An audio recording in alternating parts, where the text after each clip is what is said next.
Noong November 21, sa YouTube vlog ni Luis Manzano ay na-interview nila si Andrea Brillantes.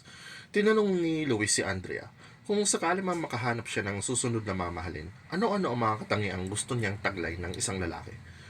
Ang dami ko dating sinasabi, pinagdarasal ko pa nga. Yung dati, faithful, na ngayon ang hirap na. Kaya, loyal na lang. Pwede na yung loyal, maging loyal ka na lang. Sa mga hindi nakakaalam, iba ang loyal sa faithful. Ang loyal, kapag may dumaan na chicks, titingnan niyan. Pero doon pa rin siya sa mahal niya. Ang faithful, kahit may chicks dyan, hindi. Titingin lang ako sa asawa o love of my life. Ganun ang faithful.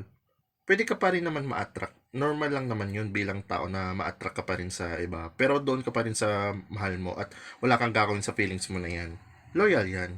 Ang faithful, kahit lahat pa ng sexy na babae na sa harapan mo, hindi ka titingin at hindi ka makaka-feel ng any attraction ganyan. So ang hinahanap mo, hindi na faithful. Loyal na lang. Loyal na lang. Ang hirap eh. Pero kung may faithful, Lord, please. Yun talaga, loyal, maalaga, gentleman, marespeto, totoong lalaki. Ayun na lang hinihingi ko, a real man. Kasi a real man, I believe they know how to settle.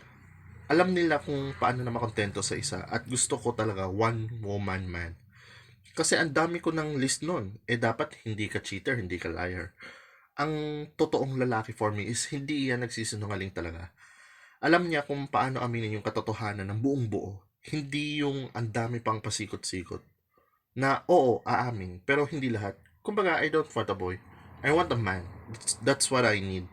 Sobrang hectic na ng buhay ko. Gusto ko lang ng tunay na lalaki. Saka hindi ko kailangan ma-insecure. Kailangan ko yung buong-buong lalaki. Kung gusto niyo malaman yung buong detalye nito, ay i-click lamang yung link na sa baba ng description ng video ko ito. Anyways, yan lang ang balita ko sa ngayon. Ako si JP Showbiz Reporter.